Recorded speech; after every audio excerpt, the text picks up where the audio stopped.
இந்த உலகத்துல பல பேருக்கு எல்லாம் இருக்கு.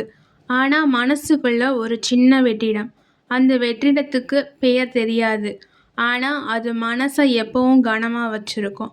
இந்த கதை அந்த வெற்றிடம் எப்படி மெதுவா நிம்மதியா மாறிச்சுன்னு சொல்ற கதை. மித்ரா ஐடியில் ஒர்க் பண்ணுறா. அவள் காலையில் எழுந்திரிச்சோனையும் இன்னைக்கு வேலைக்கு போகணுமா அப்படி சொல்லிட்டு ஃபோனை ஸ்க்ரோல் பண்ணுறா. ஆஃபீஸ் போகிறா. டிராஃபிக்கில் மாட்டிக்கிறா. ரொம்ப ஸ்ட்ரெஸ்ஸாக இருக்குது. நைட்டு வீட்டு திரும்பும்போது உடம்பு ரொம்ப டயர்டாக இருக்குது. ஆனால் உடம்பை விட மனசு அதிகமாக டயர்டாக இருக்குது. மித்ரா அடிக்கடி யோசிக்கிறா. நான் நல்லா சம்பாதிக்கிறேன், நல்ல வேலையில் இருக்கேன், எனக்கு என்ன குறைச்சல், எதுக்கு நான் சந்தோஷமாக இல்லை அவட்ட அவள் கேட்குறா. ஆனால் அவள்கிட்ட அது பதில் கிடையாது. ஒரு நாள் ஈவினிங் பஸ்க்காக வெயிட் பண்ணிகிட்டு இருக்கா. பஸ் ஸ்டாப்பில் நல்ல மழை பெய்யுது. ஃபோன்லேயும் சார்ஜ் 2% தான் இருக்குது.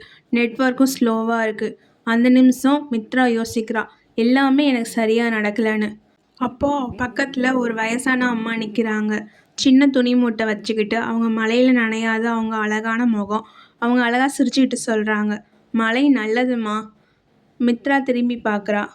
அவங்க திரும்ப சொல்கிறாங்க, இது இல்லைன்னா நாளைக்கு நம்மளுக்கு சாப்பாடு கிடையாதுன்னு.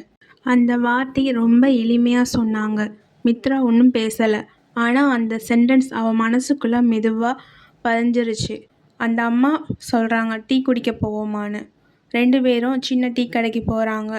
அந்த அம்மா டீயை கையில் வச்சுக்கிட்டு சொல்கிறாங்க, இந்த டீ வாங்கி கொடுத்த இந்த பொண்ணுக்கு ரொம்ப தேங்க்ஸ் சொல்கிறாங்க. மித்ரா அதிர்ந்தா. ஒரு டீக்காகவா அப்படி ரொம்ப சந்தோஷமாக நன்றி சொல்கிறீங்கம்மா.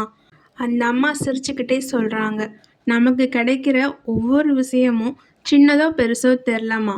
ஆனால் ஒவ்வொரு விஷயத்துக்கும் நம்ம மனசார நன்றி சொன்னோம்னா அது நமக்கு பல மடங்காக நம்மளுக்கு திரும்ப கிடைக்கும்.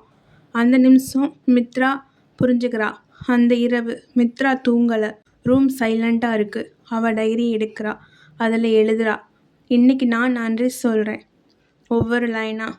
இன்றைக்கி பெய்த அழகான மழைக்கு நன்றி, சூடான டீக்கு நன்றி, அந்த அழகான அம்மாவோட சிரிப்புக்கு நன்றி, எனக்கு வேலை இருக்குது, நான் பாதுகாப்பாக இருக்க எனக்கு வீடு இருக்குது, நான் இன்றைக்கி உயிரோடு இருப்பதற்கு நன்றின்னு சொல்லிட்டு 5 விஷயம் எழுதுறா. அவ்வளவுதான். ஆனால் மித்ராவுக்கு மனசு ரொம்ப லேசான மாதிரி ஃபீல் பண்ணுறா. மறுநாள் விடியுது. மித்ரா சந்தோஷமாக எந்திரிக்கிறா. ஆஃபீஸ் போகும்போது அதே டிராஃபிக், லைஃப்பும் அதே மாதிரி தான். ஆனால் மித்ரா அவள் மைண்ட் செட்டை மாற்றிட்டா. மித்ரா இப்போ அவளுக்கு கிடைக்கிற சின்ன சின்ன விஷயத்துக்கும் நன்றி சொல்ல ஆரம்பித்தா. அவளோட லைஃப்பில் இப்போ குறைச்சல்னு சொல்லிட்டு அந்த சொல் இப்போ அவள் சொல்ல மாட்டா. என்னோடய வாழ்க்கை நிறைவாக இருக்குன்னு சொல்லிட்டு அவள் சொல்கிறா.